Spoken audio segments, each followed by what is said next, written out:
It's 2026 now, and people are less confident than they've ever been in the history of time, ever. Ever. Why are we so unconfident? Why are we so dismissive of ourselves? Why can't we believe in ourselves?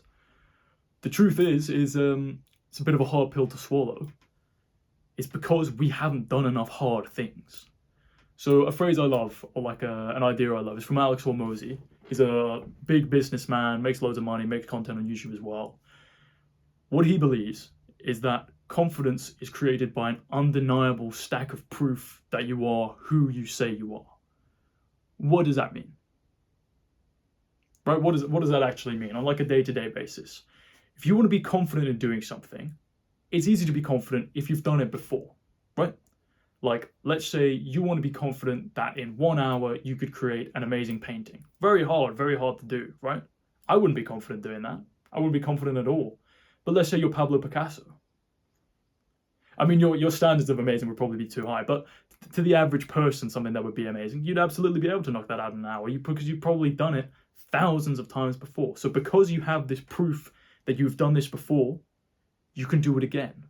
Now, how do we be confident doing something we've never done before? Like, let's say approaching a cute girl you want to speak to. That's a very hard thing to do. And if you've never done anything similar, that's very hard to psych yourself up to even get the confidence to do it in the first place. So what we have to do is we have to make sure we've done difficult things before, because the skill of doing difficult things is transferable.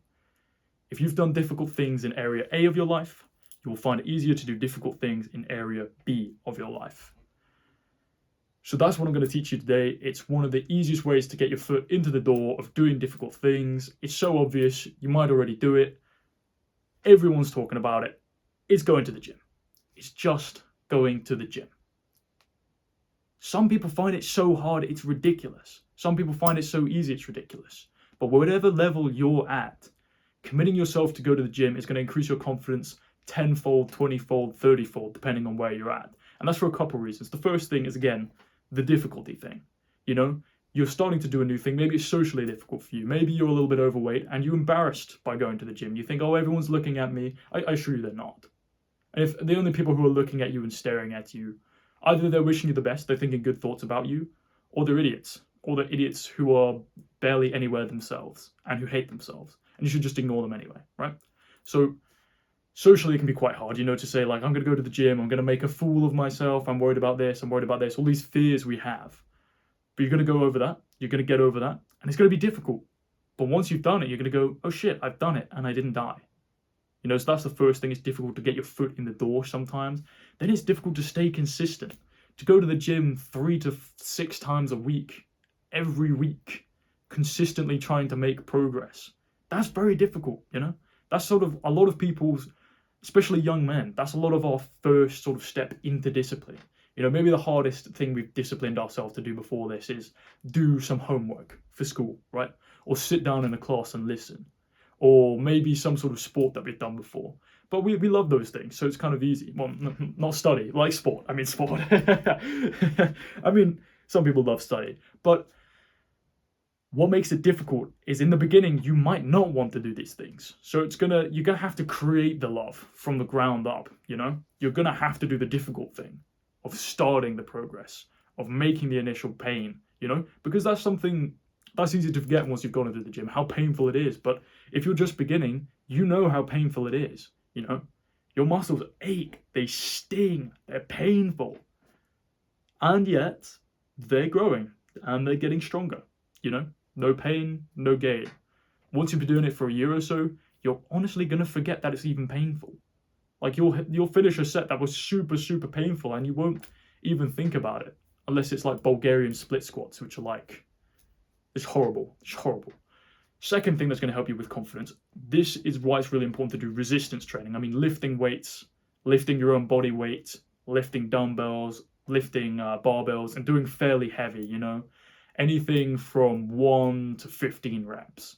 Not like 20, 30, 40, 50 reps, right? That's just doing a bit much. 20 is kind of fine. But the reason why resistance training is so important is that's going to build muscle. And when you build muscle, you can then decide to lose fat and you'll keep the muscle. And then once you've done that, you're going to look good. And this is so important for confidence. I mean, how often do we see someone walking down the street and they're completely shirtless? I mean, if you live in the UK, probably not that often, but when you see someone like that, maybe at the beach, and they've got like abs, they've got strong chest, they've got broad shoulders, they've got sharp jawline, you think, fuck, well, if I looked like that, it would be so easy to be confident. I wouldn't even have to try. And you're right. Pretty much. It's a little bit more to it than that. But yeah, it's a whole lot easier, especially to be socially confident when you look good, when you feel good, because you'll get that sort of reinforcement. A lot of people talk about the halo effect. That's the idea that if someone looks better, you're more likely to treat them better and to assume that they have better intentions. If someone ugly asks you for money, you're less likely to give it to them than if someone pretty asks you for money. Genuinely, it's a real studied effect. And then imagine if you're the pretty person asking for money, you go, people are kind, I should do this more. If you're the ugly person asking for money and you get told, no, you're going to go, oh, I don't want to do this again. People are mean, people are horrible. And you just stop being confident. You stop going out of your way to speak to people and stuff like that. So this is one of the big things, being able to build the body, put the muscle on, whether you're a guy or a girl, but especially if you're a young man, putting muscle on is one of the best things you can do for your confidence. And then lose the fat that you've got and reveal sort of the six-pack underneath, the chest underneath, the shoulders underneath. And I'm going to be honest with you, this takes time. So this isn't the fastest method to build confidence. It's not a quick hack. It's not a quick scheme. It's not the fastest, it's the best method to build confidence. To be able to look in your mirror and say, I have done this thing consistently that is difficult for these many years, and I look great and I feel great because of it. That's an unshakable confidence that can't be taken away. It really can't. It really, really can't. So that's the second thing. Firstly, difficulty. Second thing is you're going to build sort of the physique that you want. What was the third thing? Discipline. Yes, this is very important. Like I said, a lot of young men, we haven't done anything disciplined before in our lives, and our gym is sort of like the first place where we can do this, where we can say, no one's pushing me to do this. It's not mum telling me to, not dad telling me to do it, not Mrs. Jones, not the teacher, not my next door neighbor, not my older brother, not my younger brother, not my older sister, not my younger sister. No one is telling me to do this except me. This is my choice. And even if other people are saying it, it's my choice to do this, and I'm going to make it work. This is such a huge, monumental step, which I don't think should be underestimated. And the gym is probably the best place for most people to take this as their first step. It's harder to get into dieting than it is to get into exercising. It really is. Because you see a lot more progress a lot more quickly from exercising, so it's easier to be consistent. And let's say you go to the gym 3 days a week, you're going to make great progress. If you diet 3 days a week, well, you need to be dieting 7 days a week, right? You need to be locked in 7 days a week, or at least 6 days a week, right? And then have like a little cheat day. But if you have 4 cheat days, you're not going to make any progress. Versus in the gym, that's just called rest. So it makes it a lot easier to be consistent and a lot easier to be disciplined. So it's a good place to sort of jump into that for the first time. Absolutely. I had some other ideas. It's a goal. Another thing which a lot of young men don't have before the gym is a goal to chase. We've all become so apathetic. We've got our studies. We've got, maybe you're doing this A-level, that A-level, maybe you're doing GCSEs, maybe you're uni. Most of us don't care. I would like to get an A. I would like to get a C. I'd like to pass. But it's not, I must, And that's a very important distinction. Versus when you start to get into the gym, and you start bench pressing and you're thinking, I want to bench press one plate or 60 kilos or 135 pounds, right? All the same weight. But you're saying, I want to do this. It's not just I want to do this, I must do this. There's almost like this lack of belief which just dissipates. So the belief starts to appear. You're like, I must bench press one plate. It needs to happen. It's a clear goal. You can see in your mind. It's very easy to understand exactly what it means. It means going like this with 60 kilograms. There's no way to cheat it. There's no ifs, maybe, or buts. There's no, oh, I was graded unfairly, or oh, I was tired the day of the exam. You can either do it or you can't. And this is a big thing, to have this goal. Because a lot of people, we feel such a lack of drive in our lives. We've lost the ability to just push ourselves forward at the level that we want. You know, whether we're just sat there scrolling on TikTok or Instagram, whether we're just like depressed, sitting in our room doing nothing, whether we're not even reaching out to our friends anymore, we've lost the sort of like the passion for life. And that is exactly what the goal gives you. That is exactly what the point of a goal is. It sharpens your mind and it pushes you forward. You know, you have a carrot in front of you, dangling in front of you, which you're going to go after. You know, it's something worth escaping comfort for. It's something worth being uncomfortable for, because the pain of working out is less than the pain of being skinny fat. Being skinny fat or skinny fat, right? It's less, the pain of working out is less than the pain of not being able to bench however much you want to bench. And you know, that increases. You know, for me it was 60 kilos at the start, and then I did that, then it's 70 kilos, then I did that, then 80 kilos, then I did that, then 90 kilos, then I did that. You know, now it's 100 kilos. That's the next thing. You know, I want to be able to bench 100 kilos, and it's painful. The idea of not being able to bench that is painful, but it's a different type of pain. It's not a physical, it's not an emotional pain.